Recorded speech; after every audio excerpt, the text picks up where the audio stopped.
Eh bien, bonsoir à toutes et à tous. Merci d'être venus, à ce que je vois nombreuses et nombreux, pour assister à cette conférence dans laquelle nous allons aborder des questionnements qui s'inscrivent dans le cadre de travaux que nous effectuons au sein de deux groupes de travaux, donc des CTN, Commission thématique nationale, celle de la transformation énergétique et celle de l'économie.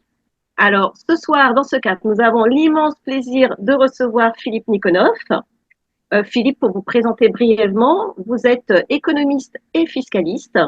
Vous travaillez pour les collectivités territoriales et vous êtes spécialisé dans l'étude d'impact des stratégies de développement dans ces mêmes collectivités, impact notamment sur les emplois et sur l'environnement. Mais ce soir, vous êtes venu nous parler d'un sujet sur lequel vous travaillez en parallèle depuis le milieu des années 90, qui est celui des changements climatiques. Et les conséquences désastreuses de ces modifications du climat se font de plus en plus sentir, je ne vous apprends rien. On atteste des événements tragiques récents, comme la dévastation de Mayotte par le cyclone Chido, les inondations à Valence et les méga-feux à Los Angeles, pour ne citer que. Vous êtes d'ailleurs l'auteur d'un ouvrage euh, que vous présenterez à la fin, donc, euh, intitulé Climat, méga-feu, inégalité, pourquoi nous n'anticipons plus, qui s'inscrit dans cette réalité. Alors, je tiens à préciser que ce soir, vous allez nous présenter quelques données de cet ouvrage, une petite partie, parce que c'est tellement riche qu'on n'aura pas, on ne pourra pas tout aborder. Donc, j'invite le public de ce soir à se procurer vivement ce livre, qui est aussi passionnant que son auteur, comme vous allez pouvoir le voir, pour obtenir plus d'informations. Passionnant.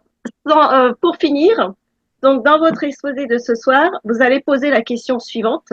Face au changement climatique, faut-il agir prioritairement au niveau du consommateur ou au niveau des producteurs? Et vous avez mis prioritairement en gras, ce n'est pas plus par hasard. Donc, sans plus attendre, je vais vous laisser la parole pour nous expliquer tout cela plus en détail. Ben, merci Christine et bonjour à tous. Je vais essayer de faire une présentation qui soit pas trop longue pour qu'on ait le temps de discuter, évidemment, mais il faut aussi quand même rentrer dans les détails. On dit souvent que le diable est dans les détails, donc il faut prendre un peu de temps pour rentrer dans ces fameux détails. Donc la première chose, effectivement, la première question, c'est est-ce qu'il faut agir prioritairement sur la consommation ou prioritairement sur la production. Donc, je reviens sur la définition. Prioritairement, c'est différent d'exclusivement. Parce qu'on a souvent une opposition entre les deux. Quand on dit il faut plutôt agir sur cela plutôt que sur ceci, on a tendance à oublier le fait qu'il y a un lien entre les deux, mais on indique simplement une priorité. Une priorité, c'est quelque chose qui passe en premier dans le temps, qui passe en premier lieu, et donc c'est pas une logique d'opposition. C'est-à-dire se poser cette question-là, ça veut pas dire que c'est tout ou rien. Ça n'est pas ni tout l'un ni tout l'autre. C'est simplement se dire sur quoi on va agir en premier. Je vais faire rapidement des petits éléments pour revenir sur la connaissance en matière de changement climatique. Euh, la découverte des effets des gaz à effet de serre sur le climat, les premiers éléments, les premiers travaux dont on dispose datent de 1856. C'est une Américaine, Eunice Newton Foote, qui découvre ce principe. Mais comme c'est une femme, elle n'est pas autorisée à exposer son travail dans la réunion de chimistes et de physiciens qui a lieu à Boston, je crois, je suis pas sûr. C'est un monsieur qui présente son travail. Elle n'est pas connue et 3 ans après, plus tard, nous sommes sauvés. C'est un homme, l'Irlandais John Tyndall, qui développe une idée comparable. Il n'a pas repompé, il a fait le même travail séparément, mais c'est lui qu'on retient. C'est toujours amusant de rappeler que qu'il arrive parfois que les travaux de recherche des femmes soient sous-estimés dans la connaissance publique, donc c'était utile de le rappeler. Une petite centaine d'années plus tard, David Keeling démontre qu'une hausse du taux de CO2 dans l'atmosphère et que elle est identique partout dans le même. Elle se répartit équitablement et c'est d'ailleurs un des problèmes du CO2. C'est pas une pollution locale, c'est une pollution globale qui met du temps à se voir. En fait, elle se voit lorsque les températures augmentent, mais c'est un phénomène qui est mondial. Voilà. Donc, il découvre ce principe-là. Dans les années 1960-70, on démontre le lien entre hausse du CO2 et effet de serre, c'est très clair. Et il y a d'ailleurs un film qui s'appelle Soleil vert en 1973 qui met en avant déjà ce principe, donc ça fait 52 ans. À cette époque, on pense que cette hausse est liée à l'activité économique. On en est quasi certain, mais on n'en a pas la preuve scientifique. Cette preuve apparaît une toute petite vingtaine d'années après, au début des années 90, où là, on fait le lien entre réchauffement et activité humaine. Donc, j'ai mis les petites guillemets à activité humaine parce que les généralités posent problème. En fait, activité humaine, ça ne veut pas dire grand-chose.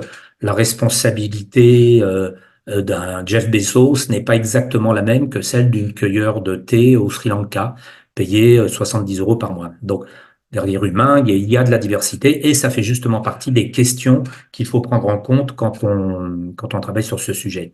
Donc, il y a 35 ans, on a admis non seulement qu'il y avait un phénomène en cours de réchauffement, que ce réchauffement était lié à l'activité humaine et qu'il fallait donc s'en préoccuper. Euh, à l'époque, on émettait hors activité agricole et hors captation naturelle, je ne rentrerai pas dans le détail de ce sujet-là, mais on émettait 22 milliards de tonnes il y a 35 ans. Aujourd'hui, on est à plus de 40 milliards.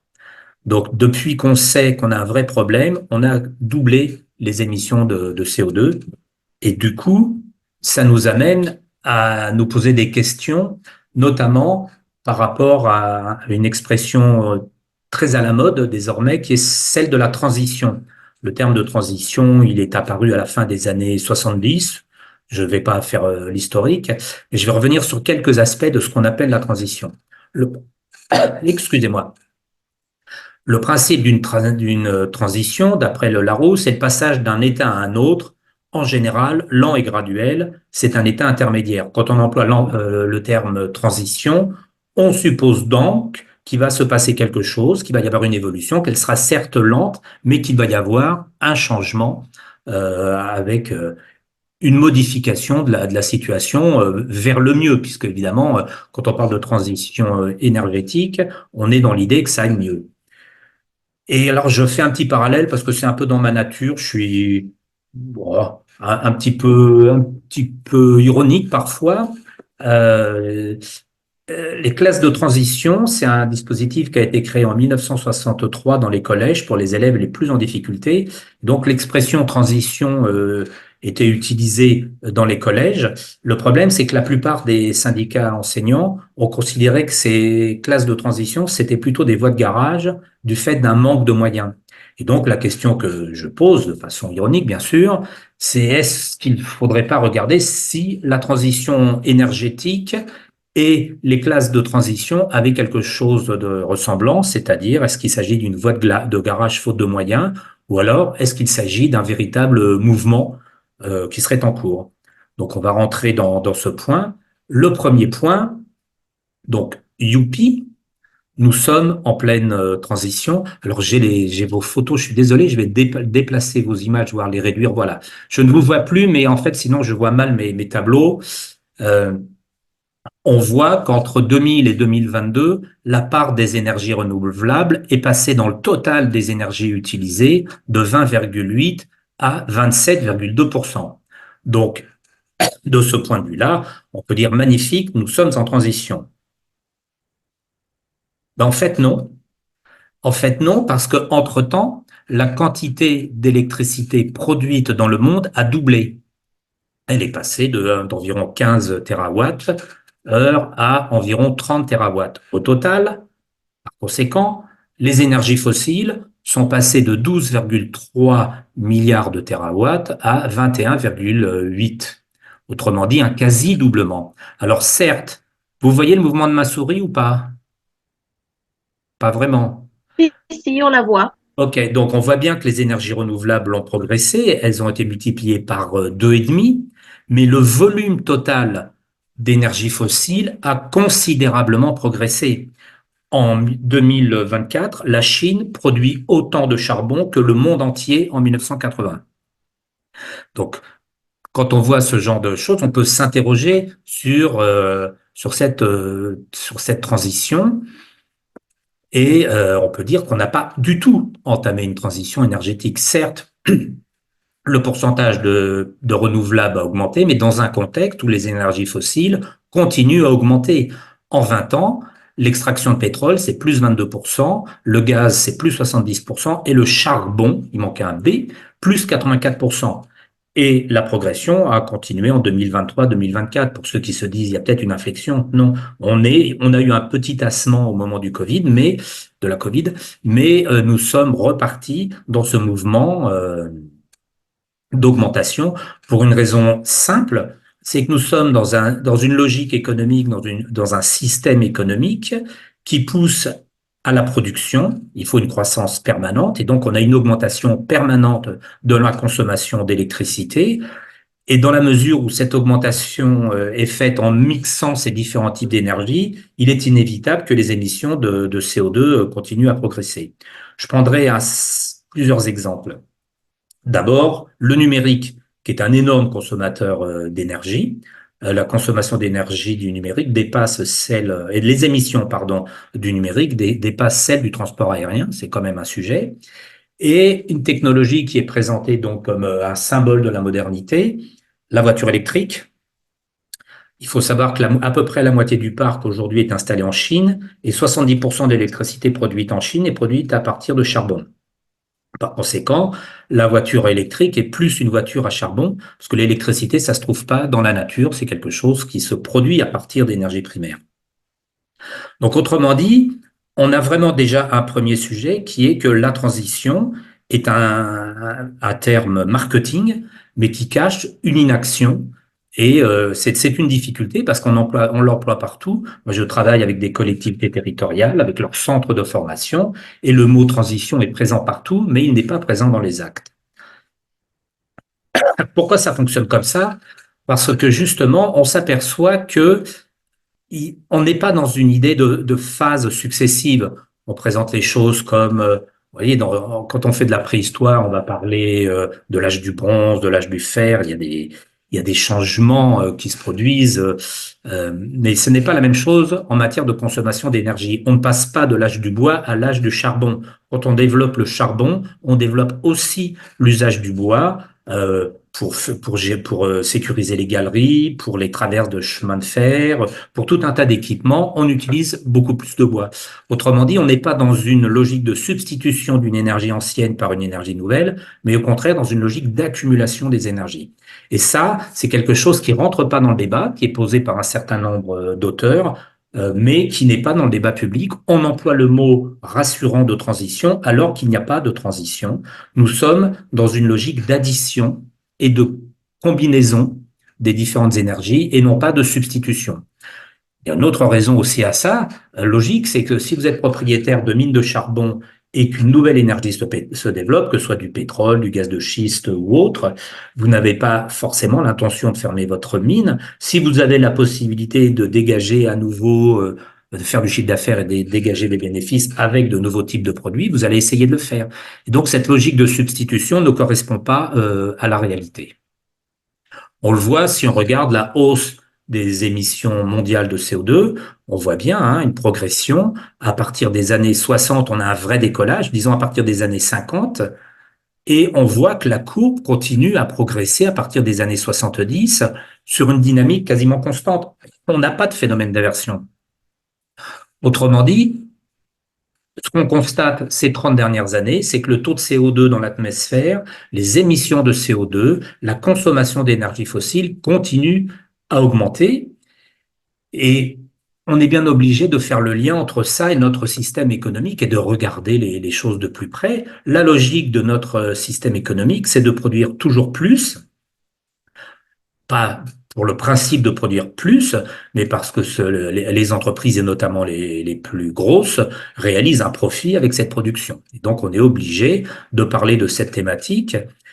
Pour réaliser ce profit, on consomme toujours plus de ressources, mais on ne paye pas toujours le coût total de cette production. Et je rentrerai un petit peu dans le détail de ce on, qui est ce on et quel est le coût total dont je parle. Autrement dit, si on veut parler de la question est-ce qu'on doit donner la priorité à la production ou à la consommation en termes d'action, on est obligé de parler du lien entre la croissance les profits et le climat. Ce sont des sujets de société, ce ne sont pas des sujets purement techniques, ce sont des sujets qui impliquent notre vie au quotidien et qui nous impliquent nous en tant que citoyens.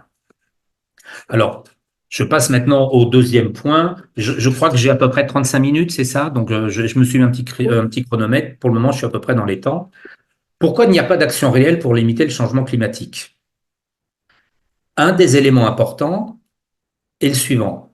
D'abord, le coût de l'action publique est facile à mesurer par le budget de l'État, des collectivités, mais les effets ne sont pas toujours faciles à mesurer. On ne peut pas mesurer la recette d'une activité publique. Je rentrerai un peu dans le détail. À l'inverse, le prix payé par une entreprise est mesurable, mais les effets de sa stratégie ne le sont pas totalement du fait de ce qu'on appelle les externalités négatives, c'est-à-dire des pollutions, des changements climatiques, des feux, du chômage, etc. Rien que pour le CO2, l'équivalent CO2, ces externalités négatives sont estimées à 10 000 milliards d'euros par an au niveau mondial. Et donc, ce sont des effets des stratégies des entreprises qui ne sont pas intégrés dans leur comptabilité. Autrement dit, il y a une asymétrie qui a, dans l'information et dans les données, qui a tendance à avantager les entreprises.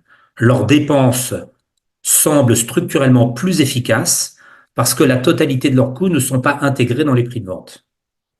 À l'inverse, la dépense publique sont structurellement moins efficaces parce que ces effets ne sont pas toujours mesurables. Et je vais rentrer un petit peu dans le détail. On va prendre un premier exemple donc sur l'action publique. Une action très simple, une piste cyclable. On peut mesurer la dépense pour réaliser cette piste, mais comment on peut mesurer son retour sur investissement? Ce qu'on peut dire techniquement, c'est que la piste cyclable, il y en a à Bordeaux qui permettent d'aller en centre-ville, je les utilise tous les jours. La piste peut contribuer à réduire les émissions de CO2 et de différents polluants, puisqu'on utilise moins la voiture et davantage le vélo. Donc l'effet physico-chimique, il est facile à mesurer. On sait aussi qu'elle peut contribuer à limiter les maladies pulmonaires et d'autres impacts sur la santé. Mais tous les effets sur la santé humaine sont beaucoup plus complexes à calculer. On ne peut pas dire directement que cette piste va réduire d'autant tel type de maladie et donc augmenter l'espérance de vie et avoir un effet économique direct. Ça n'est pas possible, ça n'est pas mesurable directement. Autrement dit, il y a une forme d'injustice, on peut dire, on sait dire qu'il y a une dépense et on sait se plaindre de la dépense, il y a trop de fonctionnaires, il y a trop d'impôts, etc. Alors, des tas de gens peuvent le dire, on peut chiffrer, mais on ne peut pas dire l'efficacité de cette dépense. De la même façon, on ne peut pas dire l'efficacité d'un éducateur, que ce soit en centre de loisirs ou d'un enseignant, on ne peut pas dire l'effet qu'il a eu sur le fonctionnement de la société. Il a contribué à l'éducation, il a aidé des gens à se développer, à avoir une vie sociale riche, épanouie, etc.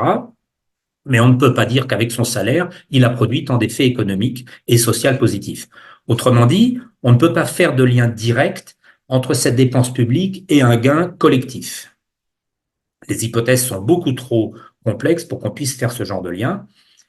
Et du coup, structurellement, l'action publique semble moins efficace que l'action privée, faute d'instruments de mesure. On n'a pas le thermomètre. Je vais prendre juste un exemple, excusez-moi, d'une étude que j'ai réalisée en 2003 pour l'agglomération de Lille, qui souhaitait mesurer les externalités négatives du transport routier sur son territoire.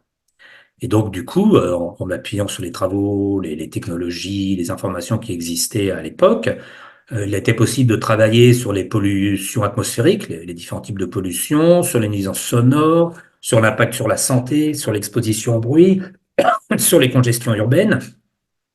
Et en s'appuyant sur les travaux et méthodologies qui existaient il y a déjà presque 25 ans, soyons modestes, disons plus de 20 ans, on pouvait estimer, rien que sur ce sujet-là et rien que sur cette agglomération-là, ces externalités négatives entre 230 et 430 millions d'euros en valeur 2022.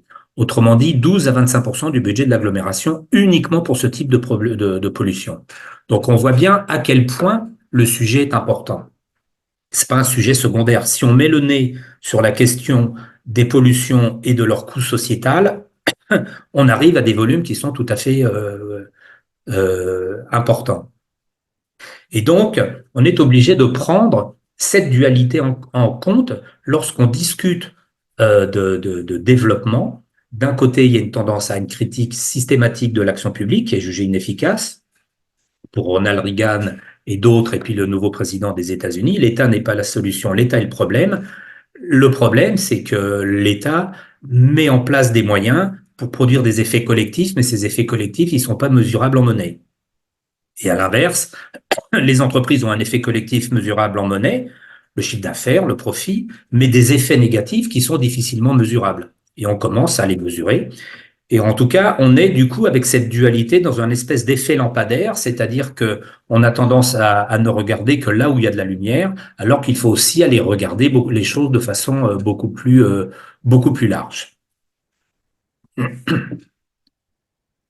Donc ça, c'est le deuxième point à retenir. On a une différence d'effet et de mesure et de crédibilité finalement entre l'action publique et l'action d'une entreprise. L'action publique coûte et on ne sait pas dire exactement ce qu'elle rapporte. Faire société, ça ne se mesure pas.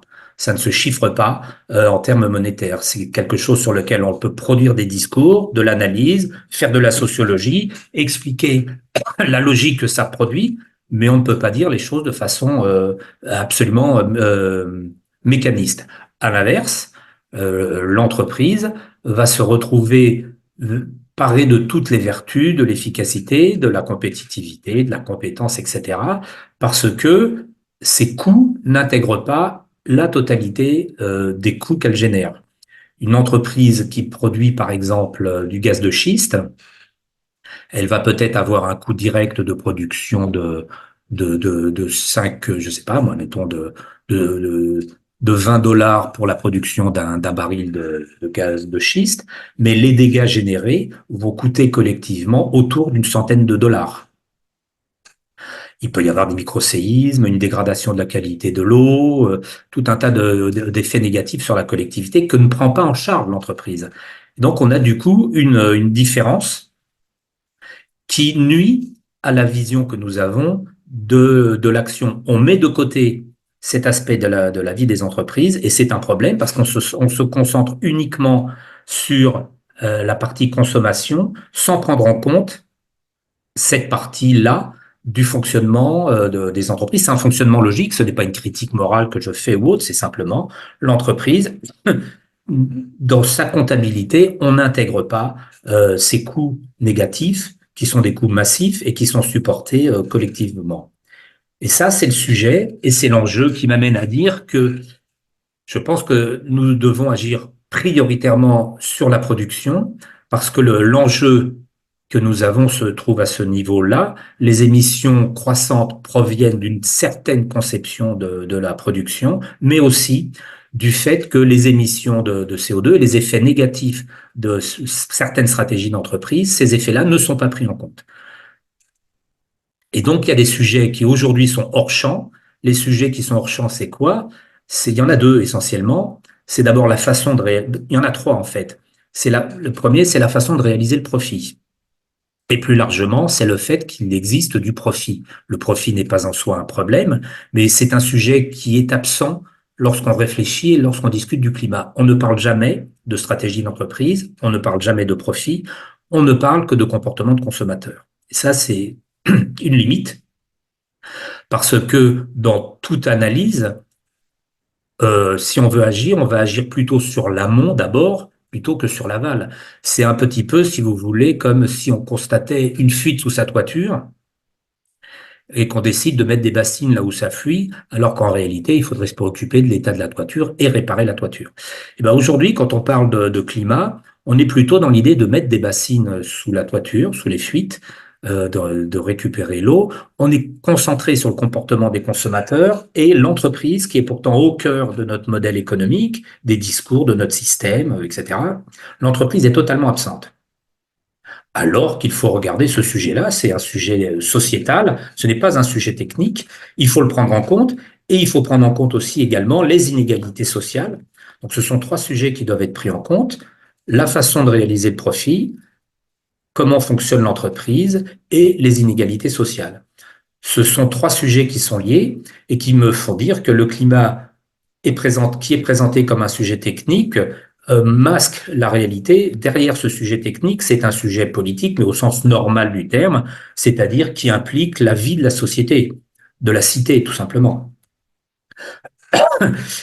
Donc, du coup, ça veut dire quoi, ça? Ça veut dire que lorsqu'on découvre l'existence des externalités négatives, c'est quelque chose qui a été découvert il y a une centaine d'années environ, ben de fait, on devrait être amené à repenser les fondements même des modèles économiques, en prenant en compte le fait qu'un certain nombre de coûts sont absents des comptabilités d'entreprise. Ce que dit la comptabilité d'entreprise, ce que dit le chiffre d'affaires, ce que dit la valeur ajoutée, ce que dit le bénéfice, n'est qu'une partie de la réalité. Et c'est peut-être la partie visible de l'iceberg. Au-dessous, il y a peut-être 7 fois plus de problèmes qui ne sont pas abordés.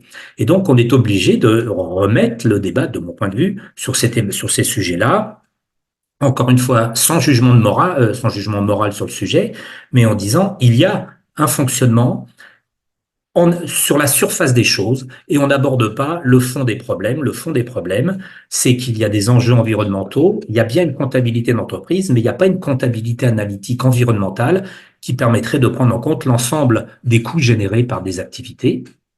Et ça fait partie des raisons qui, à mon avis, expliquent qu'on n'avance pas sur le sujet du climat. Dans la mesure où on s'est limité à l'action sur le consommateur, il s'est produit quoi ces 20 dernières années? Il s'est produit que la plupart des gens ont fait des efforts, plus de tri, voilà, enfin, énormément de progrès dans les comportements individuels. Pour autant, il n'y a absolument aucune inversion de tendance. Et le grand danger, et je pense que nous sommes dans cette situation-là, le grand danger, c'est la lassitude. C'est que les gens se disent, mais rien ne se passe et qu'il y a un renoncement à l'action sur les enjeux climatiques. Autrement dit, il y a aussi ce deuxième aspect, un aspect citoyen et sociétal, qui est que si on reste centré sur le comportement du consommateur, non seulement on est inefficace, mais on est même contre-productif parce que ce n'est pas là que se pose l'enjeu principal, ce n'est pas sur la consommation, c'est sur la production.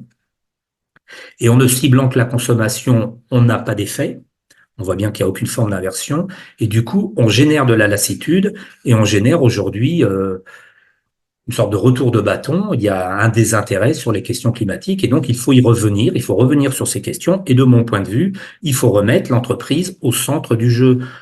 Arrêter de déifier l'entreprise, de la considérer comme une espèce d'idole qui serait une forme de perfection. Elle n'est ni parfaite ni diabolique. Elle a un mode de fonctionnement qu'il faut regarder, qu'il faut prendre en compte, qu'il faut faire évoluer, parce qu'un certain nombre de choses ont des effets absolument trop négatifs. J'ai parlé du gaz de schiste, mais il y a énormément de phénomènes de ce type-là. Je prendrais juste, je parlais tout à l'heure de la Chine. On dit aujourd'hui, à juste titre, que la Chine est le premier producteur mondial de gaz à effet de serre. C'est tout à fait vrai. On dit aussi que l'Europe s'est désindustrialisée. C'est vrai aussi. Ce qu'on ne dit pas, c'est qu'il n'y a jamais eu autant d'ouvriers dans le monde. Simplement, ils ne sont plus en Europe, ils sont plutôt en Asie, parce que les entreprises, particulièrement les grandes et très grandes entreprises, ont délocalisé leur production en Asie, parce que ça permettait de dégager davantage de profits. Le problème, c'est que ce profit est dégagé en faisant des productions déjà dans des pays qui ne sont pas très attentifs aux enjeux environnementaux. Donc, par exemple, la Chine a développé la production charbonnière de façon massive. Donc, on a évidemment une augmentation des émissions de CO2 de cette façon-là, mais aussi on a un développement du transport qui est tout à fait massif, qui génère aussi du CO2. Donc, on a, si vous voulez, ce phénomène-là. L'Europe peut dire formidable, nous avons baissé nos émissions de CO2. En fait, on a délocalisé les productions. Donc, évidemment, quand vous n'avez plus les usines, vous avez moins de CO2, mais vous en importez davantage. Donc, on n'est pas dans une situation glorieuse de ce point de vue-là. On a à la fois perdu des emplois et contribué à l'augmentation des émissions de CO2 au niveau mondial. Voilà. Je viens maintenant, toujours sur ces questions de production, sur des travaux anciens réalisés par un groupe de travail pour compte de la Commission européenne en 1995.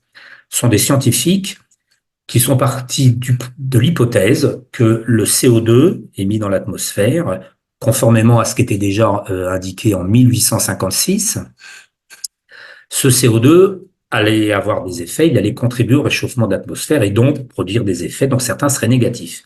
Ils ont dit, bon, ben, on va prendre 3 hypothèses. Ils ont pris une première hypothèse, il y aura assez peu d'effets, le CO2 va continuer à augmenter, mais le climat va pas énormément changer, ce sera pas coûteux. Ils sont partis de l'idée qu'une tonne de CO2 émise dans l'atmosphère aurait un coût d'environ 4 euros en prix de l'époque, à peu près 0,3% du PIB mondial. Ils ont pris une hypothèse moyenne, 50 euros, 4% du PIB mondial, et une hypothèse haute, 150 euros de la tonne, à peu près presque 12% du PIB mondial. Donc, à cette époque-là, donc il y a 30 ans, il y a des travaux qui indiquaient, ben voilà, on a cette fourchette devant nous. Si on estime que le CO2 génère des effets négatifs, on peut essayer de les chiffrer. Nous faisons des chiffrages. Ça ne veut pas dire marchandiser la nature, ça ne veut pas dire accorder un droit à polluer, c'est juste chiffrer le coût pour l'humanité des émissions de CO2, les coûts du changement climatique. Eh bien, ce qui est frappant, c'est que contrairement à toutes les pratiques habituelles, seule l'hypothèse la plus basse a été retenue. Là, vous voyez bien qu'on a une hypothèse à 4 euros, une hypothèse à 50 et une hypothèse à 150, donc on a une fourchette très large. Il y a une tradition dans les travaux de recherche de ce type, c'est que quand il y a de grands écarts, la tendance est plutôt de supprimer les hypothèses extrêmes, autrement dit la plus haute et la plus basse. On pourrait dire que la tradition académique aurait été plutôt de prendre l'hypothèse moyenne, 50 euros. En fait, c'est pas ce qui s'est passé. Dans les travaux suivants, c'est uniquement l'hypothèse basse qui a été retenue. Et pour tout dire, c'est plutôt sur cette hypothèse basse qu'a été créé le marché des permis d'émission en Europe, qui a démarré en 2004, il me semble, à peu près 10 ans après. On a exclu l'hypothèse moyenne et l'hypothèse haute. Et du coup, eh bien, ça génère l'idée que finalement, ben, le coût environnemental du CO2 ne va pas être considérable, il n'est pas nécessaire d'agir immédiatement. C'est ce qui s'est passé il y a 30 ans et c'est aussi ce qui explique que la transition énergétique n'est absolument pas commencée. Le problème, c'est que ça fait beaucoup d'argent. Si aujourd'hui on est autour de 40 milliards de tonnes en mettant de côté les puits de carbone et l'activité agricole, et qu'on estime le prix d'une tonne à 250 euros, ça revient aux 150 euros de 1995 avec l'inflation, on arrive à 10 000 milliards d'euros, uniquement pour le CO2. Avec un PIB mondial d'environ 100 000 milliards d'euros, on peut donc dire, de façon générale et dans l'absolu, que la suppression totale des émissions de CO2 coûterait 10 000 milliards d'euros, ou on peut dire aussi que sur les 100 000 milliards d'euros de PIB générés dans le monde, ben en fait, il y a 10 000 milliards d'euros qui sont oubliés quelque part, qui correspondent à des dégâts environnementaux qui ne sont pas payés par ceux qui les produisent et qui sont du coup à notre charge collective.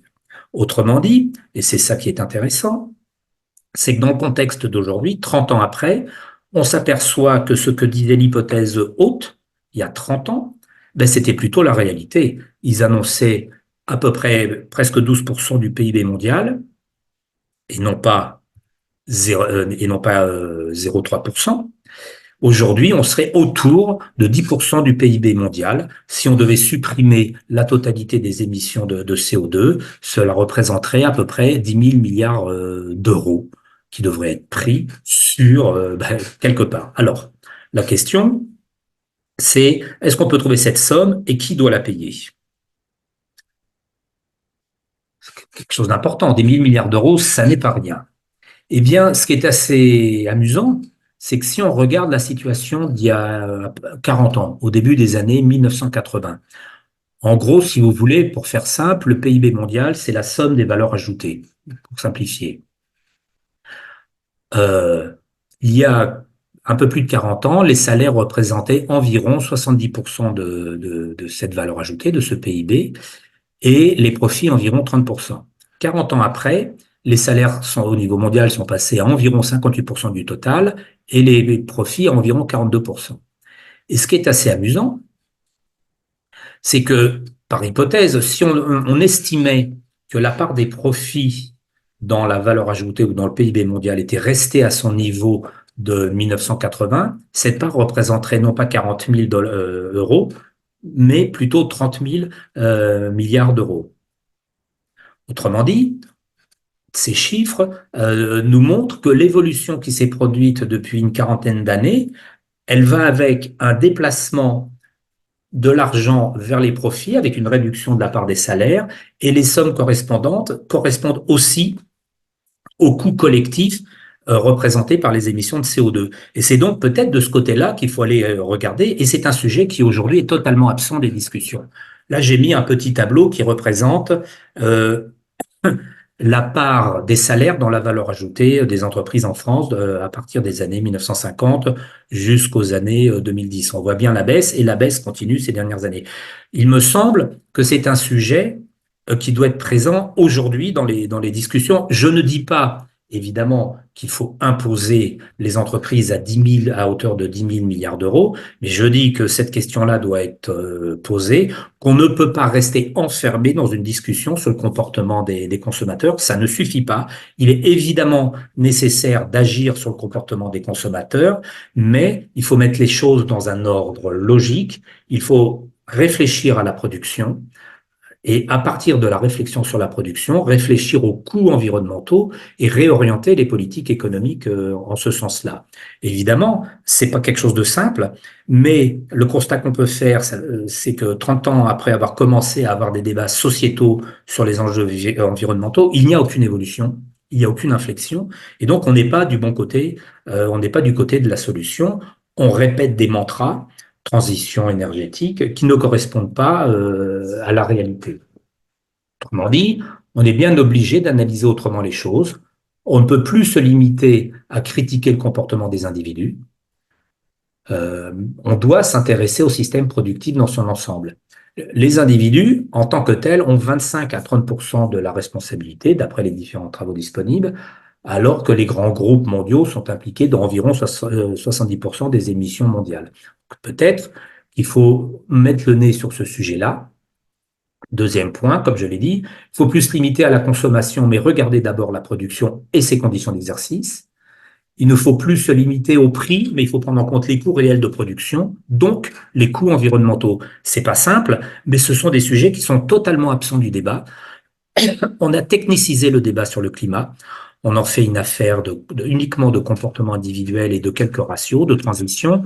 On n'intègre pas la réalité du fonctionnement de notre économie. Et je voudrais rappeler qu'au moment de l'investiture de Trump, étaient présents notamment les milliardaires Elon Musk, Bernard Arnault, Zuckerberg et Bezos au moment où Trump ressort de l'accord de Paris sur le climat. Ces différents milliardaires savent que Trump va sortir de l'accord, il ne s'en est pas caché, ça ne leur a pas posé problème pour participer à ce happening. Et donc, je pense que ça fait partie des choses qu'il faut regarder de près. Ce sont des sujets qui aujourd'hui sont absents des débats, et il n'y a pas de solution et de perspectives constructives si nous ne regardons qu'une petite partie de la réalité, en l'occurrence l'aval, c'est-à-dire la consommation uniquement, sans regarder les questions de la production. Pour dire un dernier mot sur les questions de l'aval et de la consommation, et faire le lien avec les inégalités. Je voudrais prendre un exemple. J'ai un tout petit peu dépassé. Christine, je peux encore 2, 3 minutes? Mais bien sûr, aucun souci, bien sûr, bien sûr. Donc, c'est une comparaison à partir des données de l'INSEE entre 4 intercommunalités du Médoc, c'est la pointe nord-ouest de la Gironde, comparée à une des villes les plus riches de France, Courbevoie. Dans le Médoc, à peu près 80 véhicules, dont les 2 roues à moteur, sont utilisés dans environ 90% des déplacements professionnels pour se rendre au travail. Autrement dit, dans le Médoc, 9 personnes sur 10 se rendent au travail avec la voiture. À Courbevoie, c'est 2,6 personnes sur 10 ou 26 personnes sur 100. C'est 3 fois moins parce que les infrastructures de transport sont extrêmement développées. Il y a le bus, il y a le métro, il y a le tram, il y a un ensemble, il y a le RER, il y a un ensemble d'équipements. Donc déjà, on a une égalité. Je ne dis pas qu'à Courbevoie, il y a une concentration de milliardaires, mais rien que de ce point de vue-là, on a une égalité sociale, mais aussi territoriale. Et la deuxième inégalité que je veux citer, c'est les inégalités de revenus. Le revenu médian à Courbevoie est 50% et moitié plus élevé que le revenu médian dans les autres intercommunalités, dans les intercommunalités que j'ai citées du Médoc. Autrement dit, les gens sont plus modestes, voire pauvres dans le Médoc, mais ils sont 3 fois et demi plus nombreux à devoir utiliser leur voiture pour aller travailler. C'est une inégalité. Si on se limite à regarder le côté consommation, qu'est-ce qu'on va dire? Ben, on va dire, ben, ces gens-là, ils utilisent beaucoup la voiture, ils ont tort.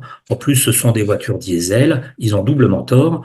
Donc, il faut mettre en place des mécanismes pour les empêcher d'utiliser leur voiture pour aller travailler et qu'ils utilisent des modes de transport collectif. Sauf que ces modes n'existent pas, que ce sont des territoires pas denses et que donc il y a un sujet qui doit être traité là.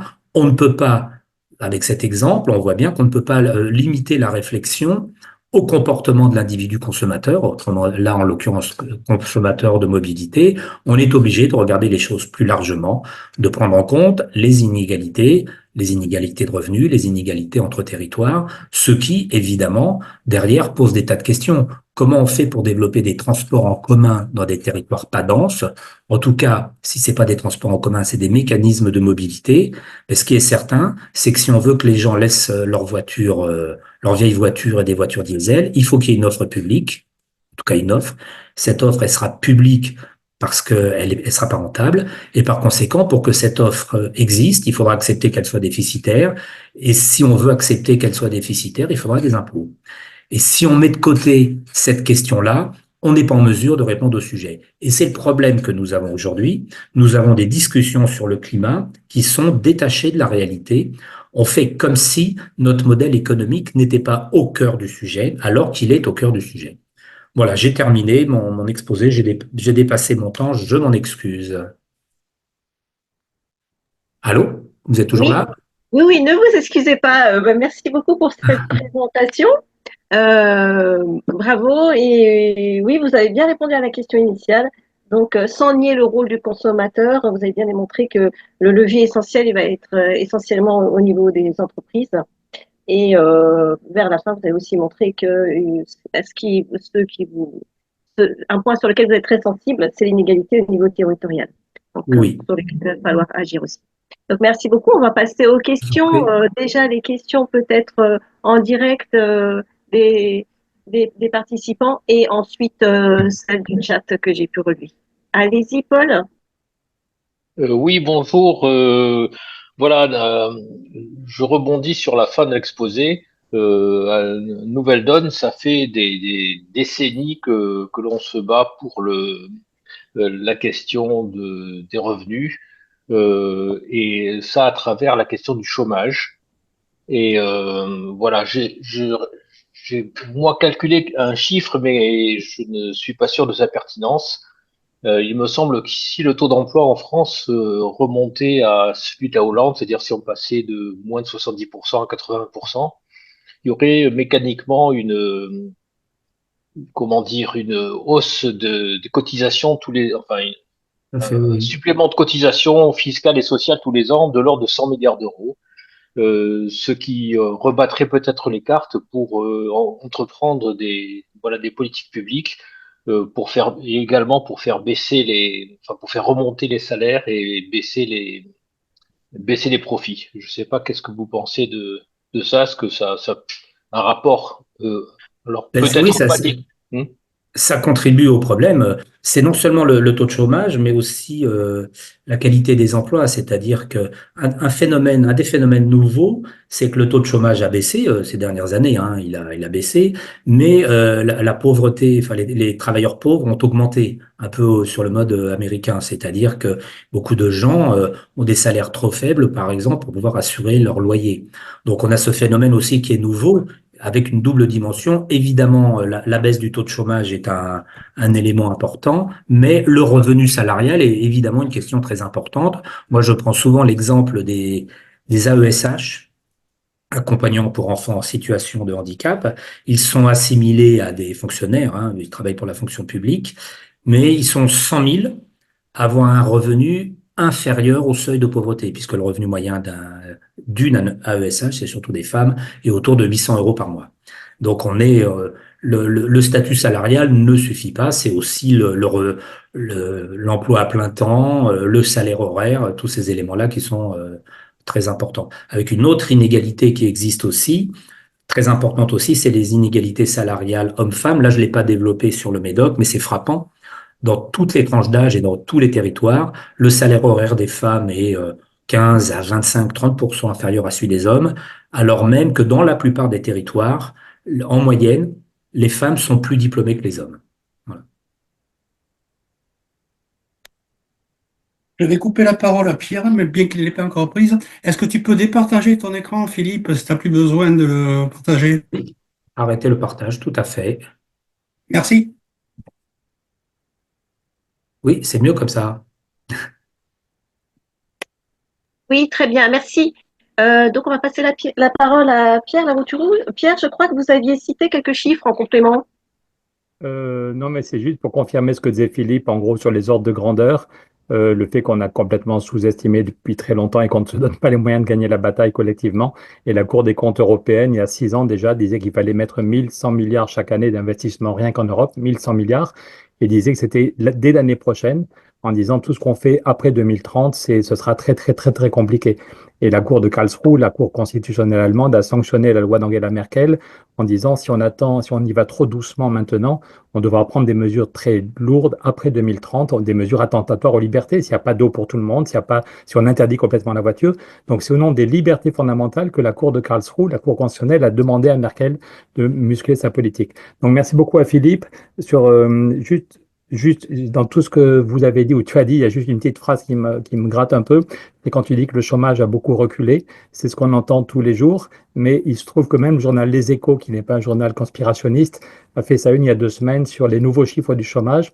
Et avec la réforme du RSA qui fait que tous ceux et celles qui sont au RSA sont obligés de s'inscrire, le journal Les Échos a fait une grosse infographie. 7 448 000 inscrits à Pôle emploi, France Travail. 7 448 000 inscrits. Alors évidemment, si on compte le chômage façon OCDE et on peut Oui. dire que tout va bien, mais quand même, c'est juste un énorme problème. Et quand l'ami Paul Ajus remettait cette question du travail, et je pense qu'elle est complètement liée, on est tous d'accord, et citait les Pays-Bas comme un pays où il y a beaucoup moins de chômage, je rappelle que la durée moyenne aux Pays-Bas, c'est 28h80. La durée moyenne du travail aux Pays-Bas est à 28h80. Et même l'an dernier, à Davos, il y avait un atelier sur la semaine de 4 jours où la ministre du Travail néerlandaise, qui est une femme de droite, mais plutôt humaniste, m'a-t-on dit, disait aujourd'hui aux Pays-Bas, la durée moyenne est à 28h80, mais presque tous les hommes sont à 5 jours par semaine, 5 jours, et presque toutes les femmes sont à 3 jours. Est-ce que ce serait pas mieux pour la même durée moyenne que hommes et femmes soient à 4 Bien jours, sûr. que hommes et femmes aient un vrai salaire, que hommes et femmes aient des Oui, vraies bien sûr. responsabilités, que hommes et femmes aient du temps pour vivre, pour s'engager, pour s'occuper. Voilà. Mais donc la question du temps de travail, hélas, on est dans un pays complètement bloqué, mais c'est étonnant de voir comment même à Davos, une ministre de droite disait on met en avant le plein emploi néerlandais, mais il faut voir dans quelles conditions c'est fait. Mais en tout cas, et dernier point, sur la question de la part des salaires que tu as mis en avant, Philippe, même Christine Lagarde, qui n'a pas encore sa carte à Nouvelle Donne, en octobre, a dit qu'il y avait un problème parce que la part des salaires était trop faible. Et dans le graphique que tu as montré, on voit qu'il y avait un maximum au début des années 80 qui était sans doute pas tenable, mais que même si on retrouvait Oui, l'équilibre oui. des 60-70, ça ferait chaque année 110 ou 120 milliards de plus pour les salariés et les caisses de sécu. Voilà, donc je pense qu'il faut, comme tu l'as fait, lier la question climat et la question de justice sociale. Tout à fait. Je m'excuse, je m'absente 3 secondes parce qu'en fait, entre-temps, la nuit est tombée et il faut que j'allume la lumière. Là, je suis dans l'ombre. Donc, Pas de souci.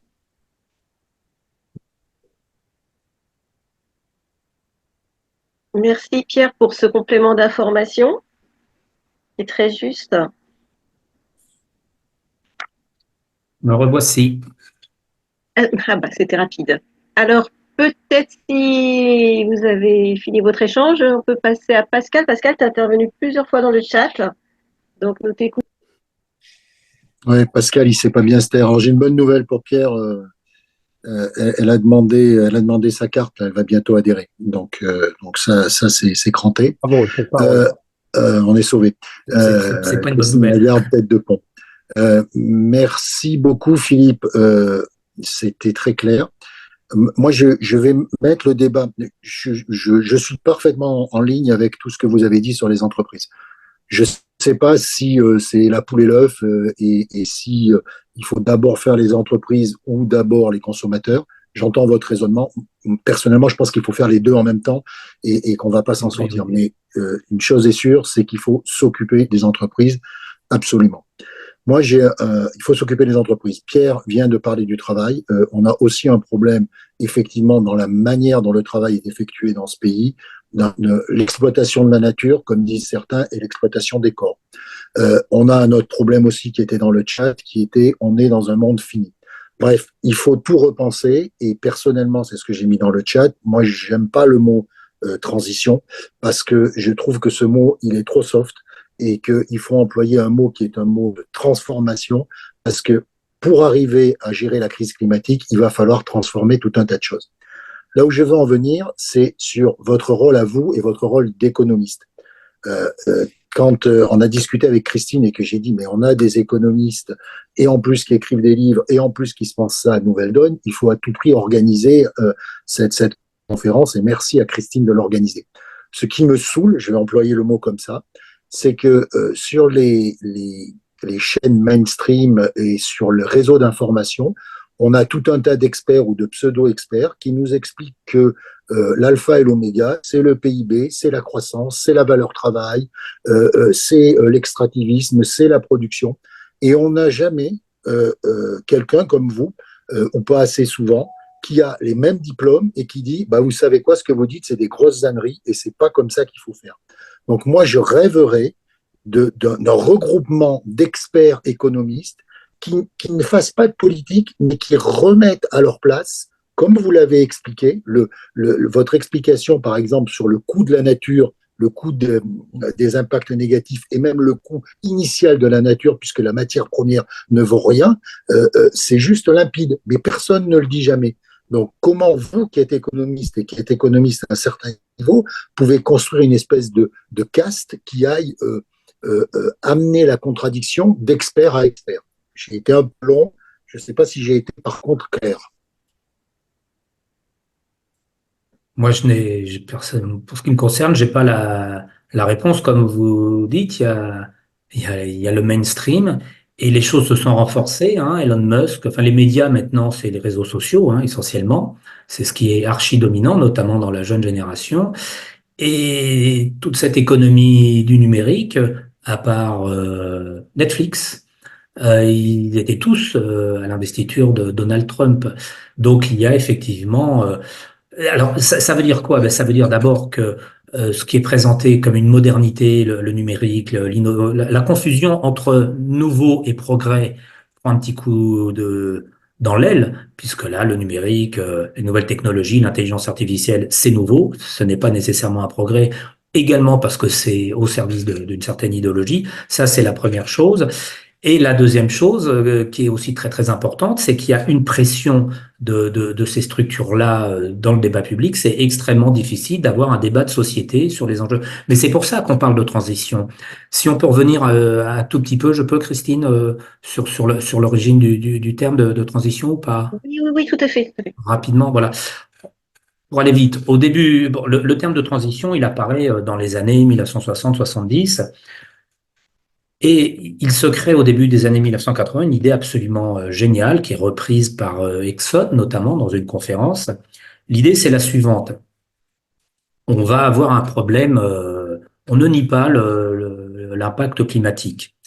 La chance que nous avons, c'est que demain, nous aurons l'hydrogène et le nucléaire ensemble qui vont nous permettre de régler notre problème de climat. Donc, on est dans une phase de transition. Donc, ce qu'il faut faire, c'est d'une certaine façon, c'est épuiser les ressources fossiles parce que dans 30 ans, on sera passé à une économie verte. L'origine du mot transition, il est là, cette utilisation très politique du terme de transition. Le problème, c'est que cette approche-là, elle nie complètement la réalité du fonctionnement des entreprises. Si vous êtes propriétaire d'une mine, si vous êtes propriétaire d'une forêt que vous pouvez exploiter de façon industrielle, vous n'allez pas cesser votre production au nom de l'intérêt du climat, parce que c'est pas votre travail. Votre travail n'est pas de préserver le climat. Votre travail à vous, c'est de gagner de l'argent, et vous avez des actionnaires qui sont là pour vous le rappeler. Donc la transition, effectivement, est faut le dire gentiment, mais c'est au mieux un abus de langage. Disons que c'est une formule creuse euh, qui vise à faire patienter, à rassurer et surtout à ne pas mettre le nez sur le cœur des problèmes. Et le cœur des problèmes, c'est la production. Je prends juste le cas des data centers. Le numérique a besoin d'une quantité faramineuse d'énergie. Aujourd'hui, le numérique consomme davantage et émet davantage de gaz à effet de serre que l'aérien. Un data center de taille moyenne, c'est à peu près 10 000 tonnes de CO2 par an. C'est aussi énormément de consommation d'eau. On est là clairement dans un enjeu qui peut faire le lien entre production et consommation. Puisqu'on parle de sobriété, la consommation numérique n'est pas une activité vitale pour l'homme, à la différence de se nourrir, de boire, etc. C'est un sujet extrêmement important. Est-ce qu'on peut aller vers une sobriété des usages du numérique et comment réaliser cette sobriété? Ça, c'est un sujet qu'on doit porter aujourd'hui, justement, en ayant des débats locaux, nationaux et avec les citoyens, les consommateurs sur ce sujet-là. Voilà, ce data center, ça va émettre 10 000 tonnes de CO2, c'est absolument considérable. Ça a un coût collectif qu'on peut estimer de tête, peut-être ça doit faire à peu près 2 millions d'euros. Ça consomme beaucoup d'eau. Est-ce qu'on ne peut pas réfléchir à un encadrement de la consommation numérique par les citoyens, donc avec une forme je parlerai pas de rationnement, mais à minima de sobriété, parce qu'on parle souvent de la sobriété. Peut-être que le numérique est le moyen de faire le lien entre une limitation du droit des entreprises et une limitation de la consommation pour avoir un effet sur le climat. Et justement, je prends cet exemple-là parce que il est significatif. On sait que c'est très difficile de faire changer les comportements des consommateurs parce que derrière, il y a du marketing, il y a des algorithmes, il y a de l'intelligence artificielle qui a été extrêmement bien construite pour créer des addictions chez les consommateurs. Mais je pense que ça fait partie des sujets qu'on doit poser dans les débats aujourd'hui. Dans chaque collectivité, on doit pouvoir dire, ben voilà, ce type de stratégie, c'est tant d'émissions de CO2. Une plateforme de logistique aujourd'hui, c'est une logique de livraison en juste à temps. Elle est gigantesque. Il y a très peu d'emplois. Il y a une énorme rotation de camions. On y stocke des quantités de produits qui sont réalisés à l'autre bout du monde et qui sont transportés. 20% de ces produits doivent être détruits au bout d'un an parce que la mode a changé. Ça fait partie des sujets très concrets qu'on peut porter dans le débat public et en rappelant que c'est beaucoup d'argent et beaucoup de profit. Les milliardaires qui étaient, je fais un petit calcul rapide, les 4 plus gros qui étaient autour de Trump, ils représentent 1000 milliards de dollars. C'est déjà une belle somme. Donc on a ces sujets-là et ce sont des sujets qui sont pratiquement absents du débat public. C'était un peu long. Merci, c'est très clair. Alors, on va passer la main à Cyril qui est intervenu dans le chat aussi à plusieurs reprises. Juste une petite parenthèse sur les notions de transition, transformation. Effectivement, la transition, c'était sur le point d'un point de vue historique. La transformation, c'est le terme qu'on utilise, plutôt tendance à utiliser aujourd'hui.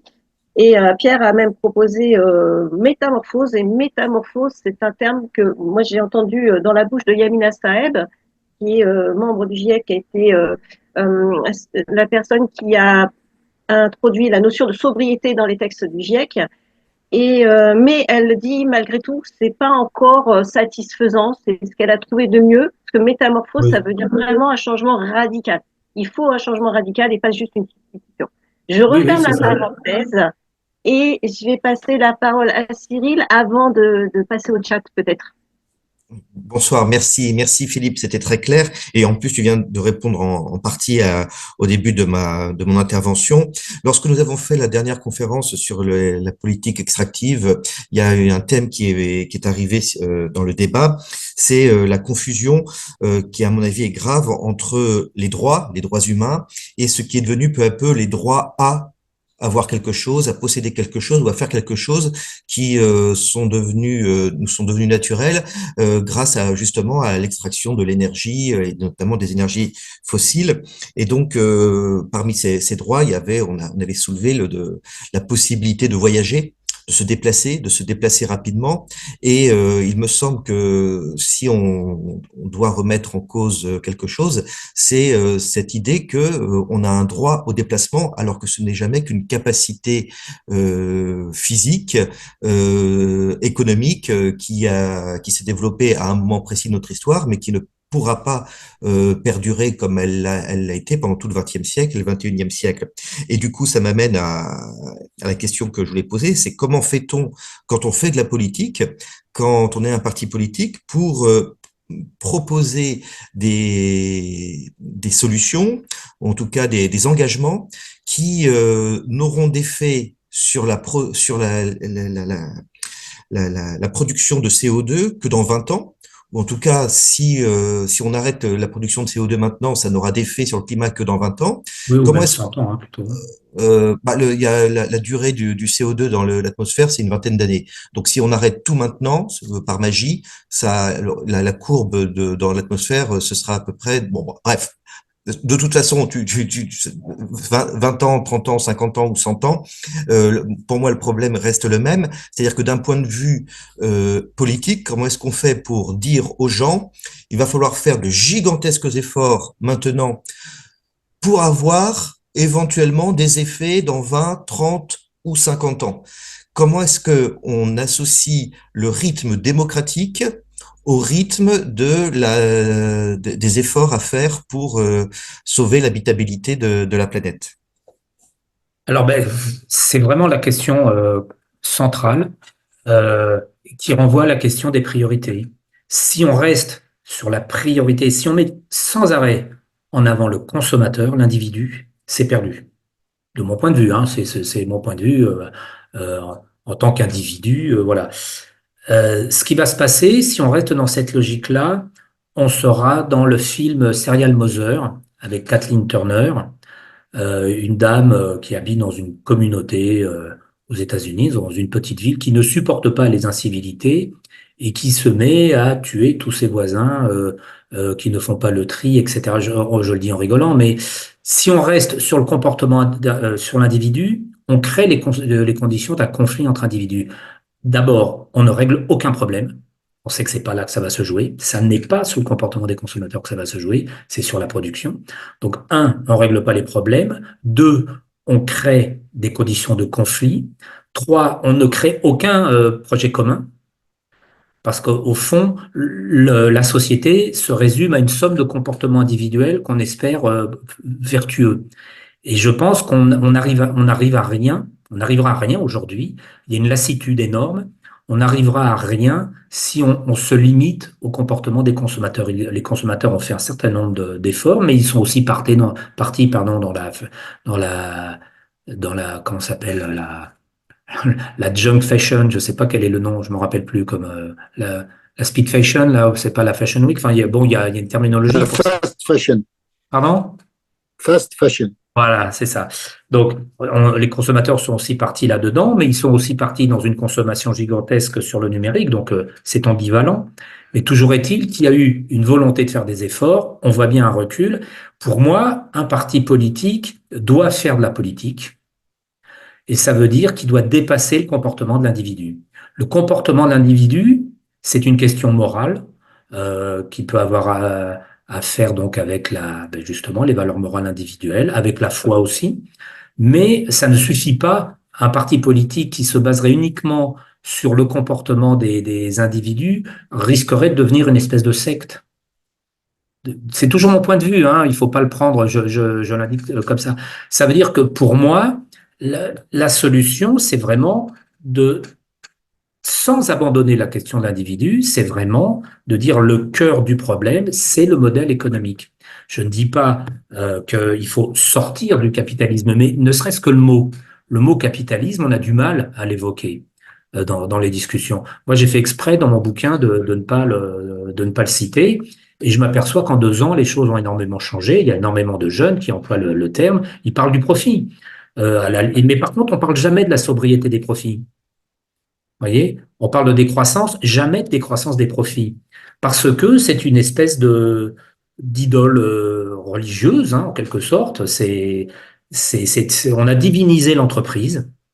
on en a fait une chose en soi et il n'est quasiment pas possible de dire que le fonctionnement d'une entreprise a des effets négatifs et qu'il faut l'encadrer rigoureusement, comme les États-Unis l'avaient fait dans les années 30 avec le New Deal, en faisant éclater un certain nombre de monopoles et en mettant en place aussi des politiques, enfin, des politiques de grands travaux, des remontées de salaire, etc. Donc des investissements très, très importants.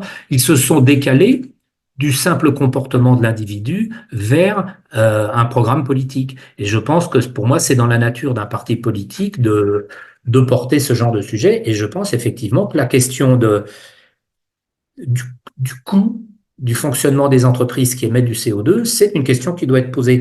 Elle n'est pas très simple parce que certains peuvent, et c'est un vrai débat, hein, peuvent dire, attendez, mais si vous dites que quand on émet une tonne de CO2, il faut payer 250 euros, ça veut dire que vous transformez la nature en marchandise. Donc il faut pouvoir aussi répondre à ça en disant non, ce n'est pas un droit à polluer.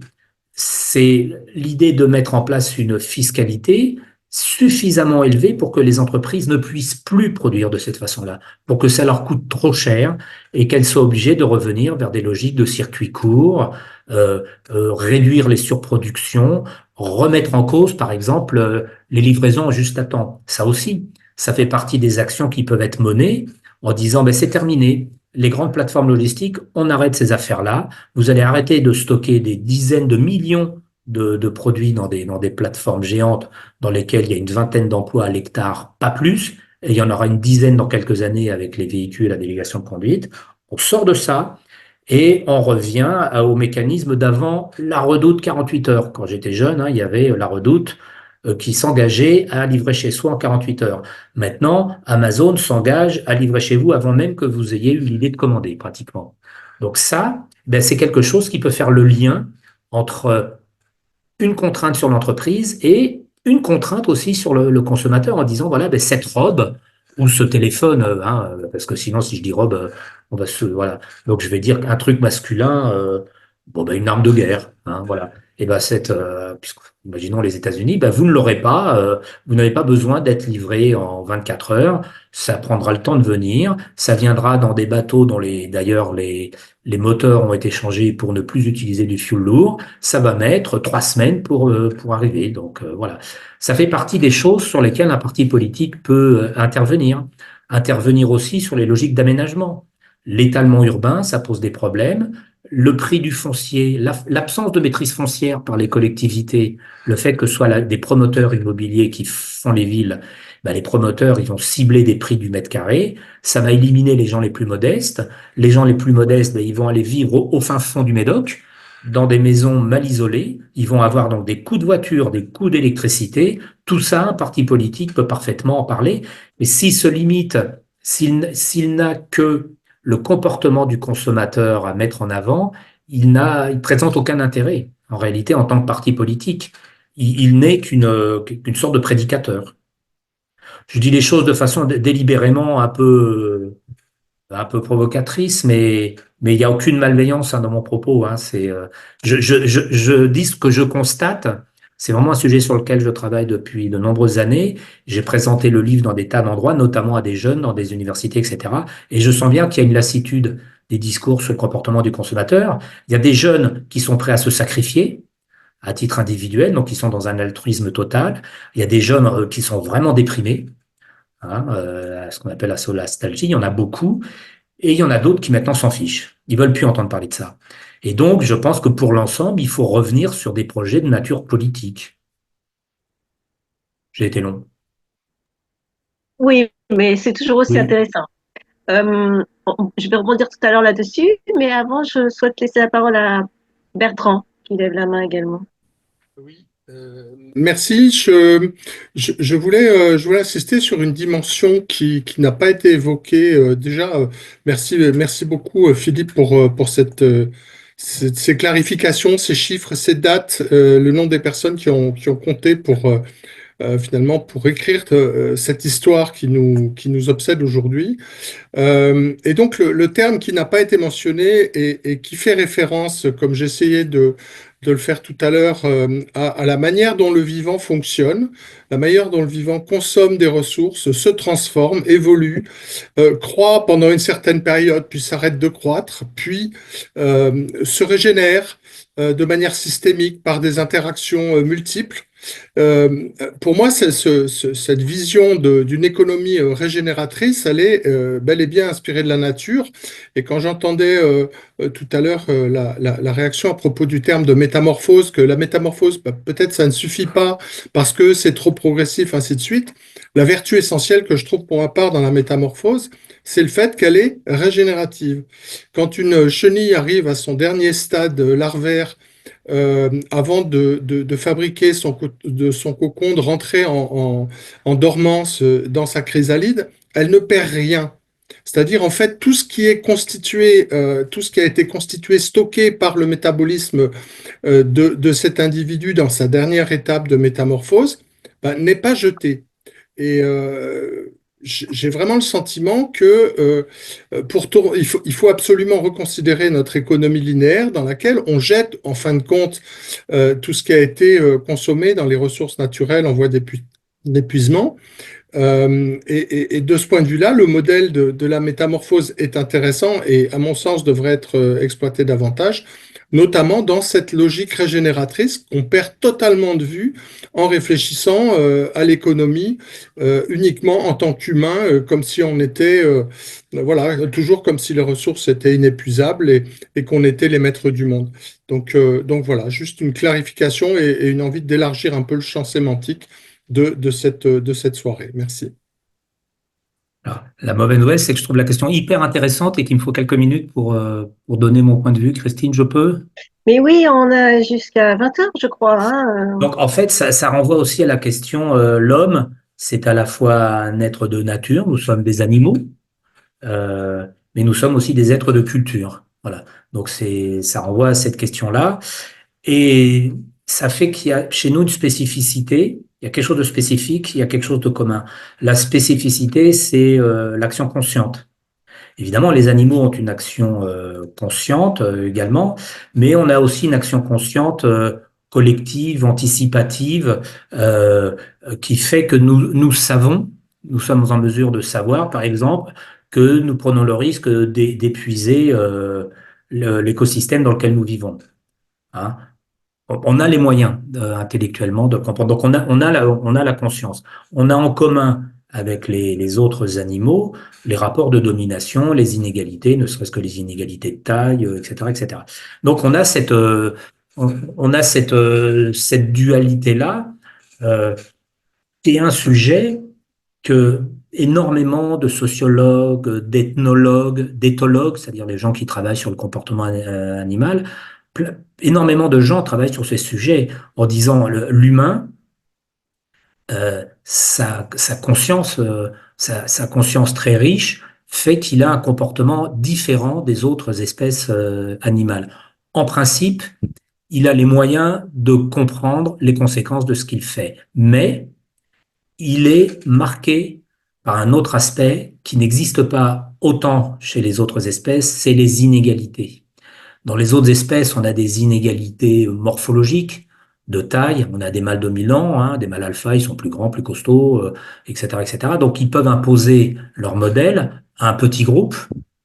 Mais nous, depuis plusieurs milliers d'années, nous avons développé des systèmes très inégalitaires avec des dominations sociales, avec des inégalités sociales, avec des intérêts sociaux différents, divergents, qui font que on peut être conscient du problème, mais tout le monde n'a pas le même intérêt à agir. Et du coup, je citerai un autre film, j'aime bien citer des films de temps en temps, Titanic, 76% du personnel est mort, 76% des personnels de troisième classe, des passagers de troisième classe, avec le pauvre Leonardo, hein, et 40% seulement des personnels des voyageurs de première classe. Nous vivons dans un système où les inégalités sociales sont extrêmement fortes.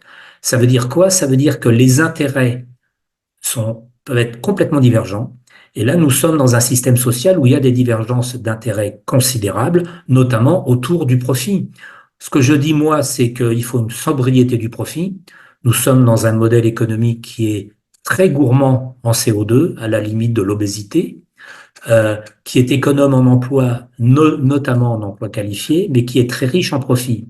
Que ça fait partie du problème qu'on est obligé de regarder, et que si on veut agir sur le changement du climat, il faut mettre le nez sur ces inégalités, et on est obligé de mettre le nez sur la question du profit. En gros, il y a trop de profit, et il faut en réorienter une partie considérable vers les besoins collectifs. En France, on voit bien à quel point le sujet est difficile, hein. On a des gouvernements qui ne représentent pas vraiment ce qui s'est passé dans les élections, pour qui l'idée de toucher au profit et d'avoir un développement de l'investissement public, c'est une abomination. On a vraiment des divergences de points de vue, mais qui traduisent aussi des divergences d'intérêts de groupes sociaux. On est obligé de prendre en compte cet élément. Et je pense que ça s'intègre complètement dans votre raisonnement, dans le sens où ça fait une spécificité par rapport aux autres espèces. Nous sommes conscients, mais nous avons des consciences de nos intérêts qui se confrontent, alors qu'il n'est pas certain que dans le milieu des fourmis ou d'autres espèces, il y ait une telle conscience de conflit d'intérêts. De groupes, il y a des conflits d'intérêts d'individus, entre les dominants et les dominés, mais il n'y a pas cette notion d'intérêt collectif de groupes sociaux dont les intérêts s'opposent à d'autres groupes sociaux. J'étais long. Merci Philippe. Je prends la main, pardon Catherine, pour poser une question du chat qui m'intéresse aussi. C'est celle de Cédric. Alors, je vais essayer de la retrouver. Oui, voilà. Qui entre en résonance aussi avec ce qu'a dit Bernard Arnault dernièrement, hein, où il a affirmé qu'on était beaucoup trop taxé en France. Question de Cédric, est-il possible d'instaurer ces contraintes pour les entreprises et les consommateurs dans un monde aussi globalisé et en compétition? Et donc, je rajouterais, et avec une telle opposition aussi des grandes entreprises. Oui, voilà, on est là, on est vraiment dans les conflits d'intérêts. Une des solutions, ça pourrait être de s'intéresser donc aux émissions de CO2 générées par les entreprises, notamment les grosses, donc d'avoir une espèce de comptabilité environnementale, d'établir que chaque tonne de CO2 représente un coût collectif de 250 € et, par exemple, à l'entrée de l'Europe, de dire, ben voilà, cette année, le coût collectif supporté a été de 4 000 milliards d'euros au niveau des échanges européens. Est-ce qu'on met en place une fiscalité environnementale de ce type-là? Vous voyez, on pourrait avoir essayé de proposer à l'Union européenne une approche pédagogique dans un premier temps, basée sur une fiscalité environnementale théorique, c'est-à-dire non encore opérationnelle, et en disant pourquoi pas ces sommes-là, on propose que la fiscalité se mette en place, une vraie fiscalité, pas des permis, puisque là on a la notion de permis d'émission. Il ne s'agit pas de permettre, il s'agit d'empêcher les émissions. Voilà. Mettre en place ces dispositifs et en disant, quand on sera prêt au niveau international, on propose que les 2/3 des sommes collectées aillent au pays d'origine sur des projets de décarbonation de leur économie. Concrètement, s'il y a des émissions de CO2 qui sont importés en provenance de Chine par des groupes européens et américains implantés en Chine parce que ça permet de faire plus de profit, qu'on chiffre le coût pour la société de ces émissions et qu'on dise il faut trouver des mécanismes pour que les sommes soient d'abord versées par les entreprises, c'est-à-dire qu'on impose les entreprises, avant même de les imposer, de dire, voilà, avec ces sommes-là, on peut développer des projets de transport en commun, d'isolation de l'habitat, de protection des habitats contre le froid et contre le chaud, hein, parce qu'on est encore très en retard là-dessus, mais aussi contre l'humidité, protéger les littoraux et les zones inondables, justement des inondations, donc repenser l'aménagement, développer une économie de proximité avec du circuit court. C'est beaucoup plus cher le circuit court, c'est beaucoup plus cher une alimentation de qualité que de l'agroalimentation. Ça peut faire partie d'une approche pédagogique qui pourrait être portée au niveau européen, et ça pourrait être un projet européen porté par un parti politique français, en disant, ben voilà, on vous propose justement de faire disrupter si le mot vous dit quelque chose, mais, mais une vraie disruption, hein, c'est-à-dire une rupture avec une tradition. Euh, ça peut faire partie des options stratégiques parce qu'aujourd'hui, on est confronté évidemment à une avalanche de libéralisme. Nous subissons une submersion libérale, pour employer un autre mot qui est très dans le langage d'aujourd'hui. Oui, alors à Nouvelle Donne, nous sommes prêts pour cette disruption. Enfin, j'espère qu'on sera suivi au niveau du programme. Je vais passer la parole à Catherine et après Jean-Luc.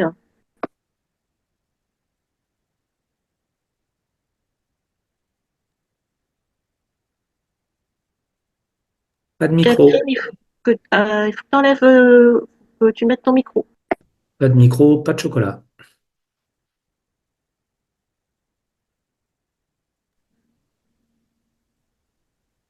On t'entend toujours pas.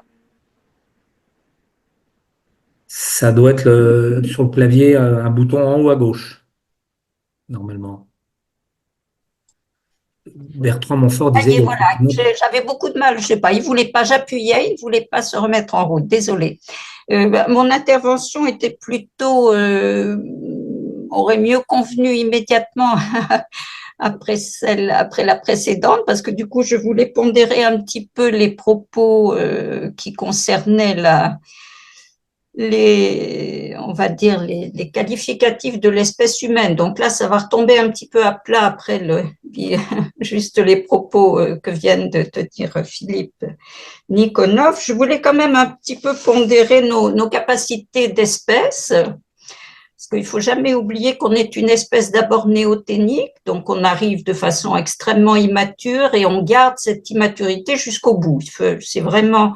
S'il y a une chose à dire sur l'espèce humaine par rapport aux autres, c'est sa néoténie qui est absolument majeure. En plus, on est une espèce totalement mimétique, infiniment plus que les autres. Ça veut dire qu'on a une, comment dirais-je, les circonvolutions cérébrales où nos neurones moteurs sont tout à fait prééminents. Et ça donne quelque chose de très spécifique aussi, c'est le suivisme face à l'aura des chefs, à l'aura des dominants. C'est quelque chose qui est beaucoup plus marqué dans l'espèce humaine que dans les autres espèces. On a aussi une grande difficulté à maîtriser nos impulsions. Vous savez qu'on est très régi par tout le système de récompense, ce qu'on appelle le système de plaisir, et parmi nous, il y a quand même beaucoup de gens qui fonctionnent et qui carburent essentiellement avec cette dynamique du circuit de récompense, ce qui est tout à fait physiologique. On ne peut pas faire sans, donc c'est comme ça. Mais tous ces éléments mis bout à bout font que je suis assez sceptique sur les évolutions possibles, alors que je suis personnellement très engagée sur ces questions écologiques. Le temps passant, j'ai de moins en moins d'espoir de voir changer les choses pour toutes les raisons que je viens de dire. Il y aura toujours énormément de gens qui, pour des raisons personnelles, voudront être dans l'immédiateté, dans la jouissance des impulsions, voilà. Et puis on peut difficilement le leur reprocher. On est tous bâtis comme ça. Donc, je crois que j'appelle complètement de mes voeux une réflexion politique anticipatrice, tout en sachant que nous ne sommes pas de très bons anticipateurs, nous, dans l'espèce humaine. Donc, je veux le croire, je travaille autant que je peux pour, mais je suis un petit peu sceptique. Donc, je voulais juste dire ça sans sabrer le moral de tout le monde, bien évidemment, mais en tant qu'anthropologue, je peux quand même pas laisser dire des choses qui me paraissent tout à fait erronées. Voilà. Alors Lahire en a parlé aussi dans les structures fondamentales des sociétés humaines. Il y a aussi effectivement le soin aux immatures, le soin aux enfants, qui est un élément positif sur lequel on peut... L'empathie, etc. Il y a plein de choses à dire de très positif. Bien hein. sûr, Pas du tout qu'on est en bien espèce sûr. condamnée. Mais je pense que c'est quand même regarder l'évolution de ce qui se passe, c'est-à-dire que les forces qui poussent à aller de l'avant vers quelque chose qui est absolument irrationnel. L'attitude que nous avons actuellement, ça fait quand même, vous savez que ça fait 200 ans qu'on parle des problèmes, c'est pas nouveau, hein, l'anthropocène, c'est pas une invention, voilà, ça fait 250 ans que des tas de gens dénoncent ces phénomènes. Bon, voilà.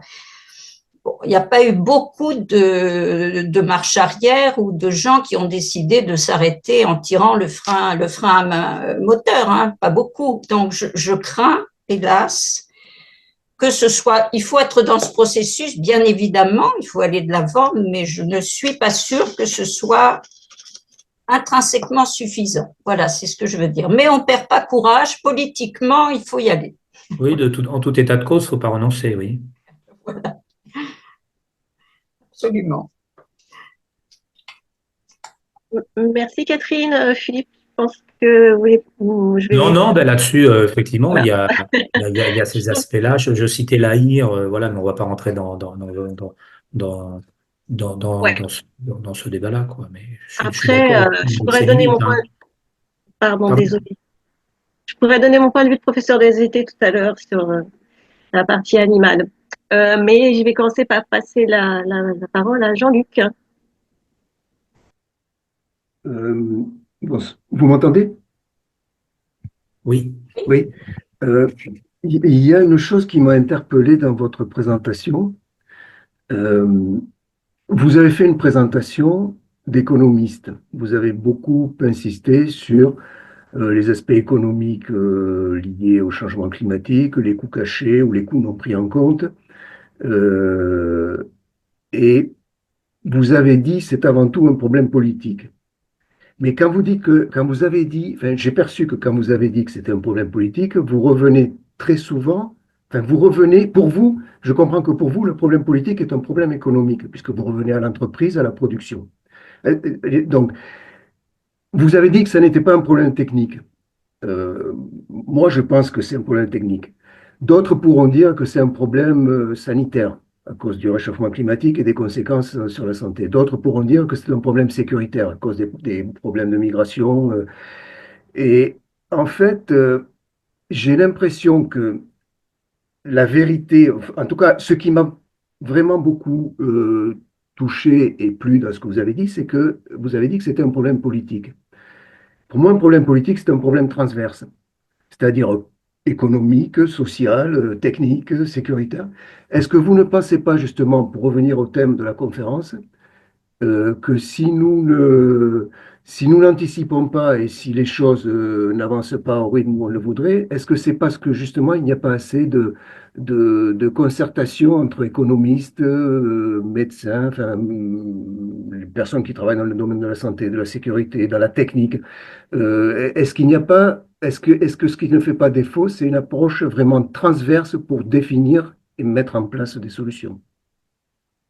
Alors, d'abord, effectivement, oui, un problème politique, c'est par définition un problème transverse. Il est économique, social, sociétal, culturel, comportemental, fiscal, environnemental. Il est tout ça, il est tout ça en même temps. Donc, évidemment, j'ai fait une présentation économique parce que je suis limité par le temps, mais en réalité, c'est un enjeu à minima socio-économique. Ça, c'est sûr. Après, ce qui est certain aussi, c'est que les informations, on les a depuis très longtemps. C'est pas un défaut de connaissance, c'est pas un défaut de travail entre scientifiques qui explique l'inertie. Pour moi, par contre, là, c'est une dimension sociologique, quoi. Ce qui explique l'absence d'action, c'est l'intérêt particulier.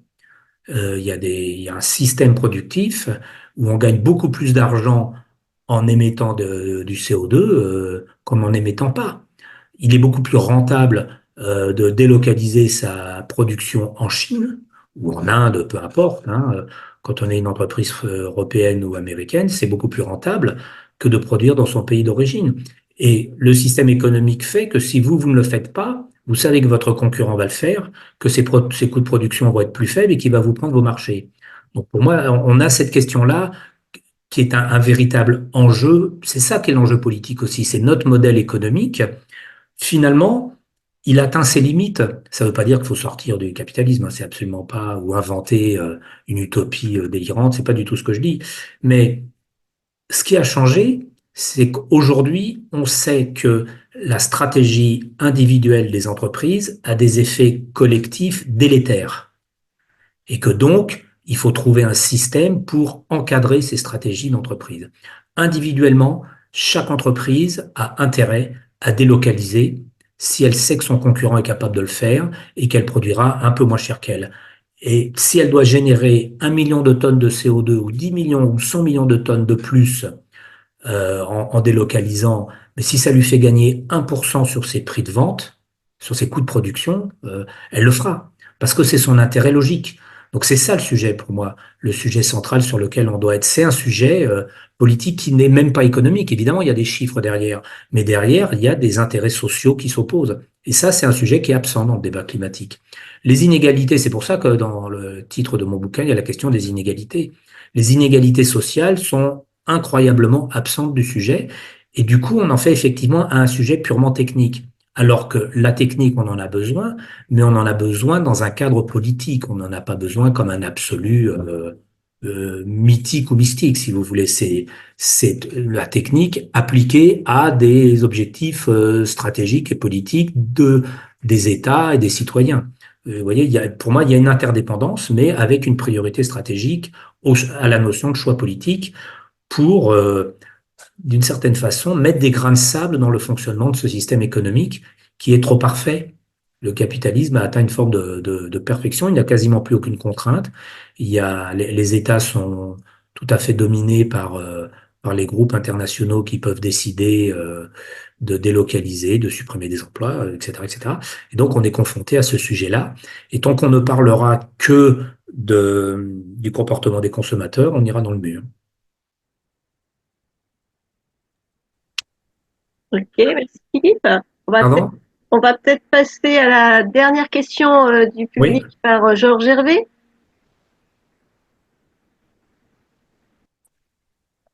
C'est pas une question, c'est plutôt une réaction.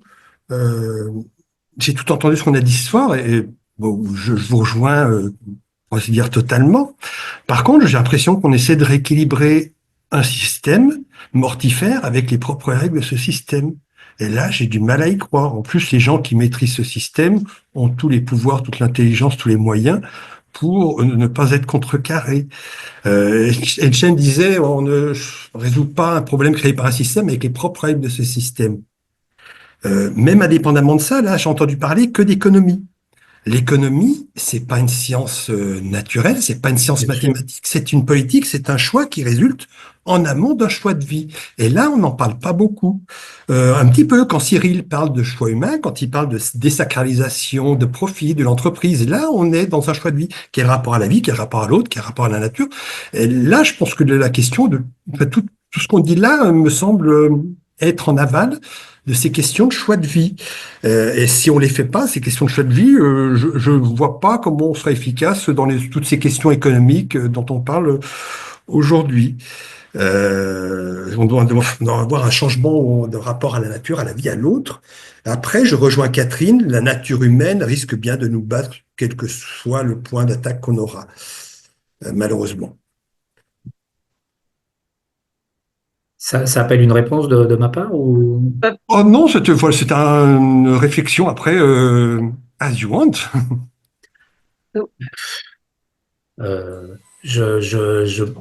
Je crois que on n'a pas vraiment le choix. Nous avons affaire à, je pense, à des citoyens et notamment à une jeune génération qui ne croit plus à ces sujets-là, vous voyez, et il faut faire avec ça.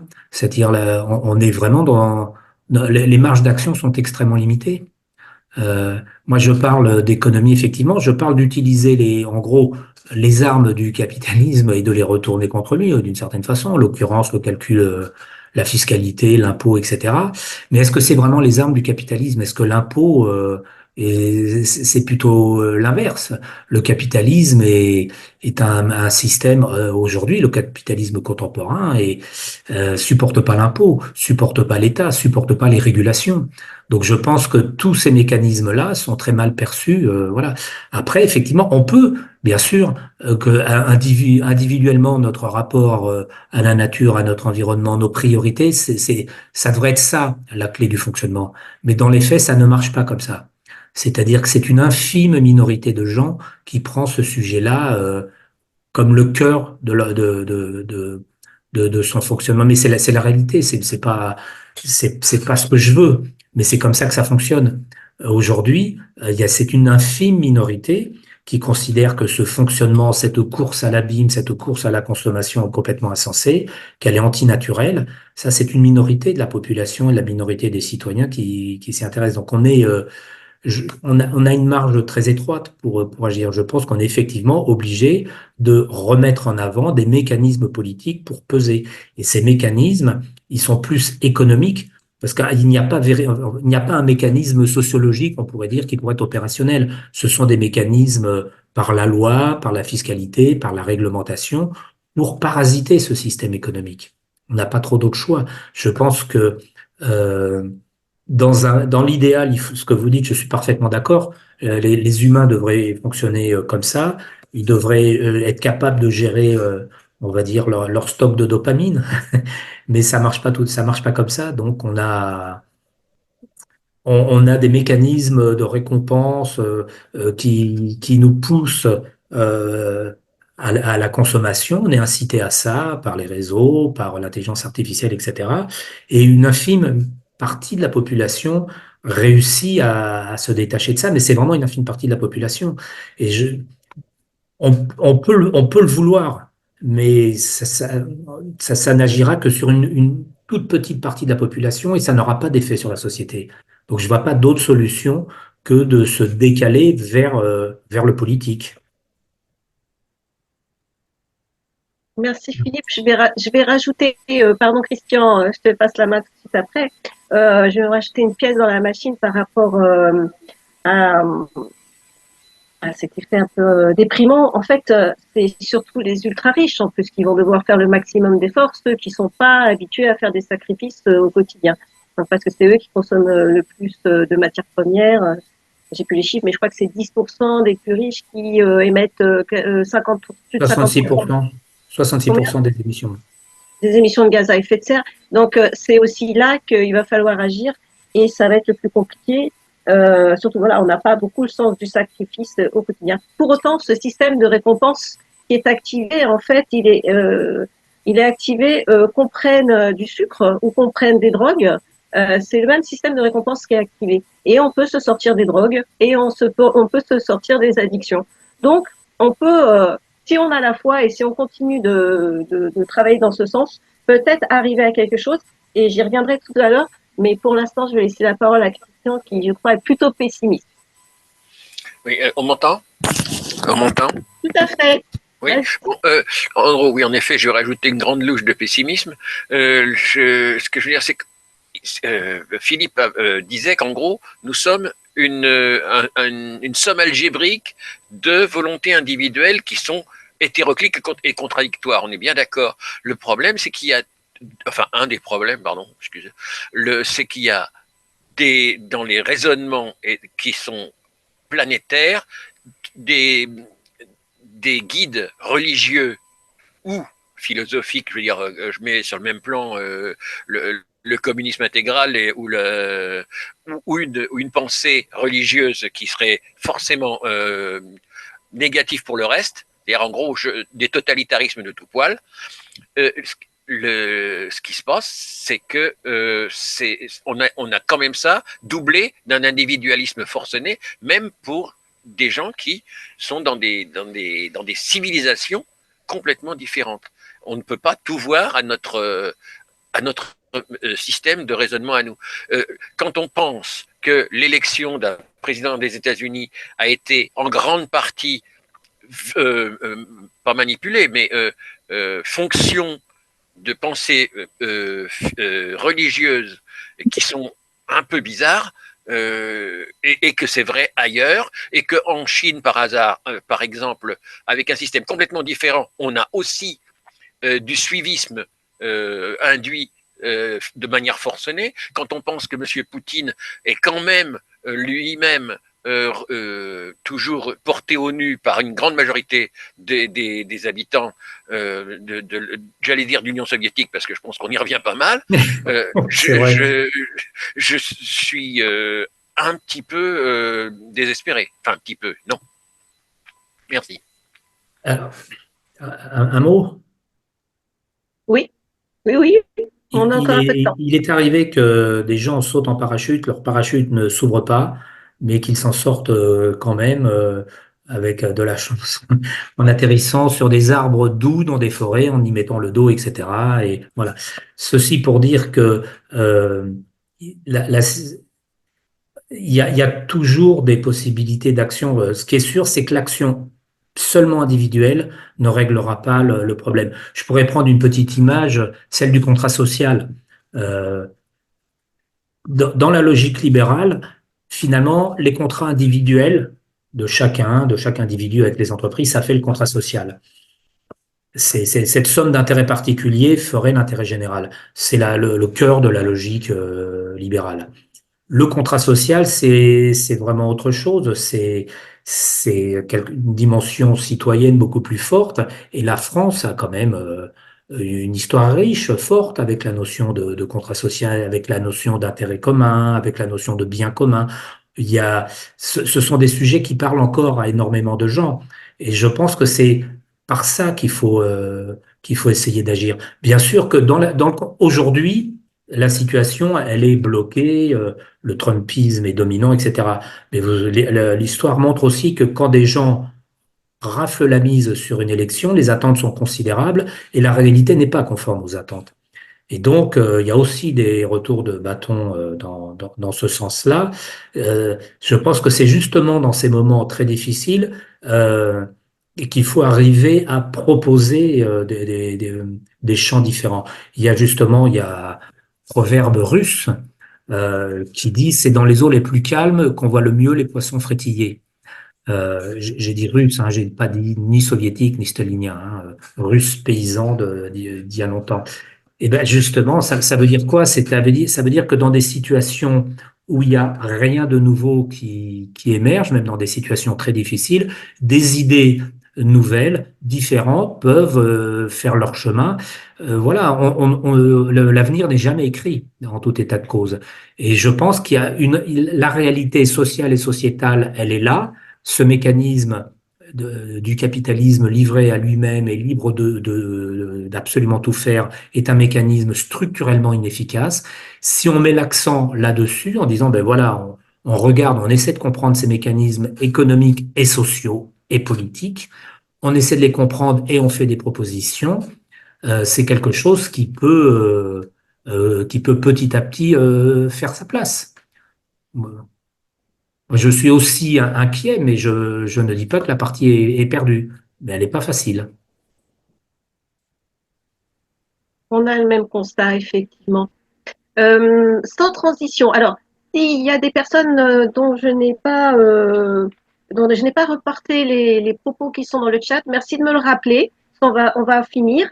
Je vais juste revenir sur un petit détail sans transition, hein, pardon.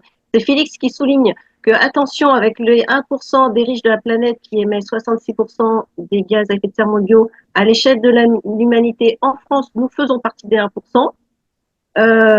Donc ça signifie que quand j'ai dit les riches ne sont pas habitués à faire des efforts, ça laisse entendre que nous en ferions pas partie, alors que justement si. Donc nous devons tous, je pense que le message c'est tous à chacun faire un effort parce que nous faisons partie de ces 1%.